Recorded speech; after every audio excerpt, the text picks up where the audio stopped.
What do I think of the players of the first 2 Survivor games? Let's go behind the mind.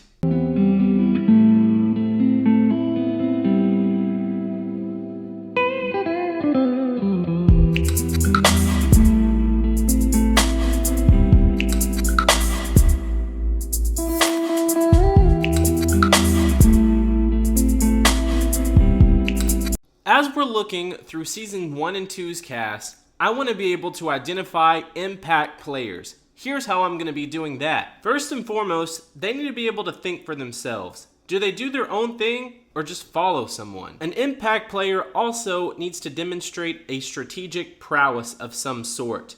So for example, just randomly telling people about your advantages for no apparent reason would be the opposite of what I'm looking for. Of course, you always have the classic comp beast, someone who's just physically dominant, and the opposite of that can be true as well. Someone who's mentally stable in such a mentally taxing game. Maybe they're able to control the other player's mentality. And is this person easily swayable? Like, how strong is their mentality? And finally, how social is this player? Do they conversate with others or just do their own thing? Are they a loner? Are they quiet? I need to see some social prowess. Starting out in Season 1, we got Luke. You had a big target on your back from the jump, and not just because you're a linebacker. Everyone knew that you loved the game. You even played a mock version of it at a church camp, and that you were the most excited to play. You were overeager. I feel like your potential hasn't been reached yet, even though you are 6'4". You do deserve another shot, but is the chamber empty? Briar, you march to the beat of your own drum. You aren't afraid to change the status quo and challenge and change what seems to be set in stone, which is what every game maker wants. Someone who thinks for themselves. Players get comfortable with people that they start the game out with, and it becomes very predictable. But you always recognize threats in the game and are unafraid to change it. You also have improved every time that you've played. You're very well-rounded. Dylan Perry, you did your best to revolt against the tyrant Dylan Lemons, and it was too little too late. Bad on you for not seeing it boomer sooner. I believe, if given a second chance, your performance would be very much improved. But until then, it lacks something to be desired. Kinda forgettable. Your Survivor performance got me saying, we're gonna find him. We're gonna bring him to justice. JJ, you're wild, spontaneous, unpredictable. You're every host's dream. Surface level, that is. But your gameplay has no shot at winning.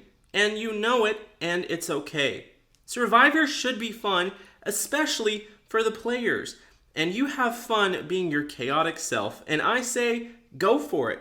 You'll get voted out every time because you're scaring everyone else, but we'll all have fun watching. Bobby, you are a well-rounded player, very reserved and loyal, as well as a comp beast, but slightly predictable, I would say. Being loyal is very hard in Survivor, so I do commend you on that. But if a player you're loyal to is your biggest competition to win against in the end, are you going to be loyal or stupid? Also, if people know that you're not loyal to them and you do make it quite clear, they'll vote you out. So what is your strategy on that? Dylan Lemons. Everyone has their opinion about you. Whether it's good, whether it's bad, you are definitely a controversial character. You are the mob boss of Durant. You have been known to strong-arm people, bully them, scare them, spread lies just to stir things up, and usually it comes back to haunt you in the end. Your my way or the highway gameplay leaves people with a bad taste in their mouth. I do respect that you are a player, though. You make your own moves. You never ride coattails. You've played the game 4 times now, and I feel like you've gotten worse with age. But you definitely try hard. Sometimes too hard, though. It's enjoyable to watch, but you do need to recognize when to chill and lay low. Not every round needs to be a power move. And if you let people feel like they've been heard, they'll be more inclined to be loyal to you. Robbie Sampson. Everyone loves a good comeback story. I mean, just look at Kim Kardashian. Your performance was a bit lackluster for me, though. Yes, you were the underdog. Yes, you were underestimated. And yes, you did get to the end. But you did so with someone else's roadmap. I feel like you mainly did as you were told strategically, and you suffered in that aspect. But you did make up for it physically with some impressive challenge wins. Part of me feels like you only got as far as you did because everyone else knew that they could beat you in the end, but there's only one way to test this theory and see if it was a fluke, and that's to have you play again. And to our winner, Cole. Talk about 50 Shades. You're a very deep character. You appear as a loyal hero, but you're willing to make any sort of deal to get you one step ahead. And people will believe you. You're very genuine. Surface level, most people believe that you don't even have it in you to lie to them, and you'll take this I'll do nothing approach to minimize the deceit to those that you betray, making them feel better in the end. That's very smart. And good on you for defeating your 7 roommates. But can you defeat several strangers? I'll need to test that. But in the meantime, I rank you as the 6th overall best player in Survivor Durant's history. Going into Season 2, I'll start with Jace, foreign exchange student boy, and foreign exchange student couple. I have no input, but deeply and truly, thank you for giving up your time to play. You'll always be remembered for your contribution and participation in Survivor Durant's legacy. Anthony, thank you so much for coming out to play Season 2 and again in Season 5. Both times you just sort of stood there and did nothing. I think you had like 3 conversations with people and it was mostly them talking. You're just not a talkative person. Maybe Survivor isn't for you, but you're always down for it and I appreciate that. My dear Lena, I think that you're just too trusting and kind for Survivor. You've been betrayed more times than anyone else, but you have shown that you can return and do remarkably better your second go around. You are an incredibly smart player, very creative, and can think outside of the box. However, I feel like you're holding yourself back by only playing a loyal game. At the end of the day in Survivor, you have to do what you have to do to advance one more round. Even if that means pulling the wool over someone's eyes, betraying someone else, or going back on a promise, you gotta stay in the game. And I feel like if you just pulled out all of the stops, you have the potential to win this thing. Minnie T and Lauren, I'll just critique you both together since you had an identical game. You would, of course, be lost without your cult leader Dylan and couldn't think for yourself and ultimately shot yourself in the foot.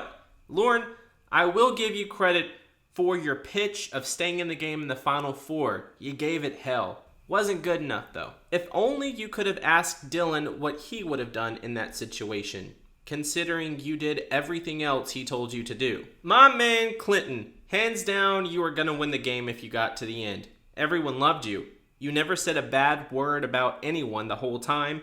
You never betrayed anyone. You never made promises to anyone that you couldn't keep. You stayed loyal to Bobby and Amanda, your original Blue Tribe. Good on you for being this picture-perfect, boring player. I bet that you wish that you would have took out Bobby in the final 4 now. See where loyalty gets you? 3rd place. And now the Season 2 winner, Amanda. All the things I said about Clinton, I basically applied to you. You were very loyal, very straightforward, a very boring and predictable game. You weren't going to betray your alliance. I will say, though, you did throw in a little bit of deception with what you had to do to stay in the game as far as throwing Lena a curveball and just surviving the merged portion of the game when you were outnumbered 6-3 and still unwilling to flip over to the other side.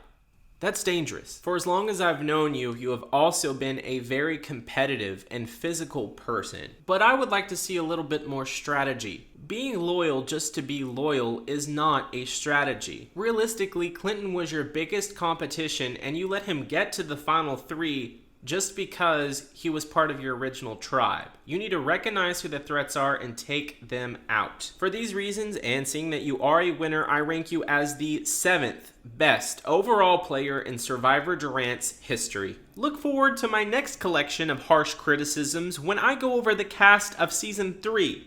Until then, this has been Behind the Mind.